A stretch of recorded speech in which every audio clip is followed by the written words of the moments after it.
Hey Jay, how you doing? I'm good, Andrea. How are you? I'm well, thank you. Thank you so much for hanging out with me a little bit this afternoon. I'm really looking forward to our conversation. Yeah, absolutely. Awesome. Well, let's just get started. Tell me your name, tell me what you do at Quickbase, and then how long you've been with us. Jay Rivera. I am in program management at Quickbase, and I have been at Quickbase for over 7 years, actually. I That's can't believe it's been that awesome. long. That's awesome. That's awesome. As somebody who's been here less than a year, I aspire to 7 years. So that's great. So tell me a little bit about how you got involved in the tech industry. Kind of how did you get started and kind of how has your career really evolved? Yeah, I've actually been involved in tech my entire career. I started in management consulting at Accenture. I was at Accenture for about 7 years in technology and specifically in financial services. And from there, I actually moved to one of my clients, and I was at Bank of America for about another 7 years or so. And while I was at Bank of America, I worked on a number of different mergers, which was the way that banks grew at that time. So a lot of system integration work. And then also moving on to Bank of America's mobile channel, where my team and I launched mobile banking and worked on a number of different prototypes for mobile payments, mobile wallets, um, and then was moving on to, at the time, Intuit, and when Quickbase was part of Intuit, I actually also managed the divestiture from Intuit to Welsh Carson, and now we are part of Vista Equity. So the entire time have always been in project management, and has been, just kind of part of my fabric, and liking myself to, really understanding that, project management is, needing to understand everything, and kind of being the, responsible for a lot of different things and everything all at the same time. So, a really nice mix within both technology and, again, being able to just continue on what I do in project management has been fantastic. Well, you've earned quite a reputation for project management at Quickbase. You're definitely the go-to person. You're the person who kind of knows the ins and outs of how this organization works. So you obviously do your job very, very well. Oh, thank you. Of course. So as you've kind of developed your career and as you've really thought about, kind of how you're going to shape like what you want to do, have there been mentors or inspiration, people that you've really looked to throughout your tech journey? It's rather interesting, that I've had, a couple of different kind of mentors in my own, professional development. And Yeah. I remember my very first partner that I worked for at Accenture, really helping me understand, okay, this is what it really takes to Mhm. be in, uh, you know, in a career. Quite Yeah. frankly, just, my parents, were, my dad was a mechanic, my mom was a nurse, and so the kind of the whole, professional side of Yeah. careers was just, it was just different. And really having a mentor kind of bottom line things for you and help you understand not just where you came from, but where you want to go is really powerful. But I've also been really inspired by my own parents, because it's always and currently is a reminder of just the sacrifices Mhm. that, some people make, in order for you to, accomplish what it is that you want to do in your life, and even regardless of what it takes from them personally. That level of understanding and sacrifice has always been, an inspiration for me, regardless of what I need to do day to day. Yeah, no, that's awesome. That's fantastic. I know my parents were definitely people who set a really good example for what I wanted to do and kind of how I wanted to be in the workplace as well. So I think that that's a huge part of how we develop and become who we are. Exactly. So it's AAPI Heritage Month, Asian American Pacific Islander Heritage Month. One of the things that I love to do in these conversations is really talk about, how are we raising more voices? And so as you think about, where Asians and Pacific Islanders are within the tech space right now, where do you think the greatest opportunity lies to really raise those voices for tech?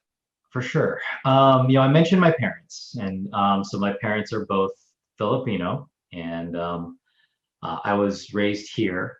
And growing up Filipino, growing up Asian, one of the things that you realize when you're younger is you just want to fit in.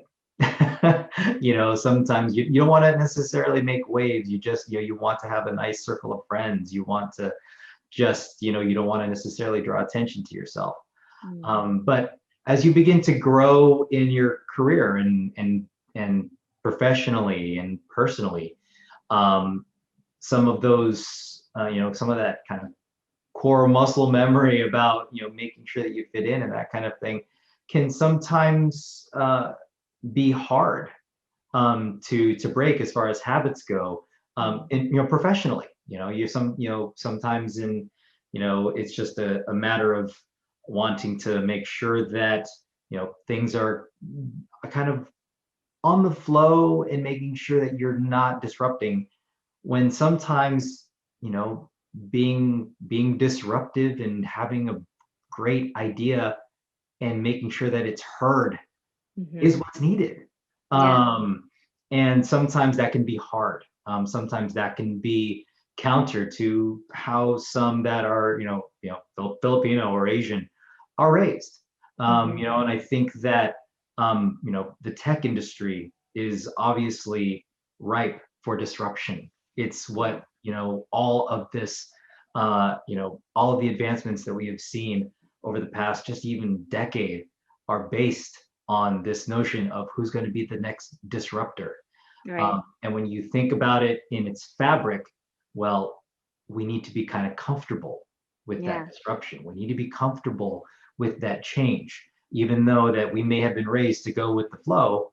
I think that that's where the greatest opportunity is for elevating AAPI leaders, is realizing, what it is within you. How do you give it voice? How do you give yourself voice? How do you become comfortable with change? How do you become comfortable with, if I have an idea that is not going with the flow, but is beneficial to you, to me, to us, this company, how do I make sure that I'm comfortable presenting that? So I think it's really, it's not anything, I don't think, specific about a fantastic, this particular advancement on, on this, in this company or this particular startup. I think the best ability and the best innovation for us is to just understand and support each other, that the ways that we were brought up, the ways that we were raised, may be counter to how it really is, and how it takes to advance in one's career. So I think that that's probably one of the best spots for us, is to help each other. Yeah, no, I think that's really insightful. I think, I also half Filipino, so, raised with my Asian family and background as well. And definitely kind of, experienced kind of, standing out already, kind of as a person who identified as something other than white in like my high school, for example, and wanting to make sure that I just kind of, fit in as much as I could, but really kind of understanding where my career was able to actually move and take off a little bit was when I started to use more of that voice, started to kind of share more of my ideas, and really creating communities where we can support each other to kind of bring that out more, I think is just so important. So I love your answer. That's great. So awesome. Well, is there anything else that you would love to share with us? I think, you kind of killed it with that last mic drop one, but if there's anything else that you want to share, I would love for you to have this platform to do so. I think that one of the things that it took me a long time, and I still think I am learning about myself, and that I can hopefully help others understand is that it's okay to be yourself. When I was, similar to you, when growing up, I was, one of the, handful of just, kids that were not white, right? Mm-hmm. And I remember growing up and, seeing, different TV shows and movies. I'm like, I want my hair to be like long and straight that I could, go back and that kind of thing. Mm-hmm. And when I would grow it out, I'd be like, no, mine's just kind of big and poofy. It's just not gonna work, because all I wanted to do was just fit in. Yeah. And realizing that, what actually what really makes me me is not fitting, Mm. is actually, that's what helps me actually be comfortable with who I am and standing out, because I'm not kind of mixing in. And then once I'm comfortable with that and realizing that that's actually what I bring to the table, Yeah. is something different, a different perspective, a different tone, a different point of view.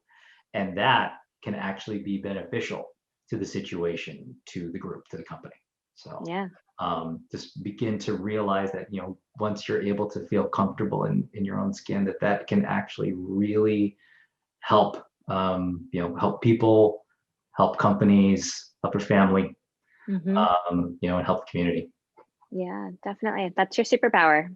That's your superpower. I love it. I love it. Awesome. Well, thanks, Jay. I really appreciate you taking the time and can't wait to share this interview with viewers. So thank you so much. Thank you, Andrea. Appreciate it. All righty. Thank you.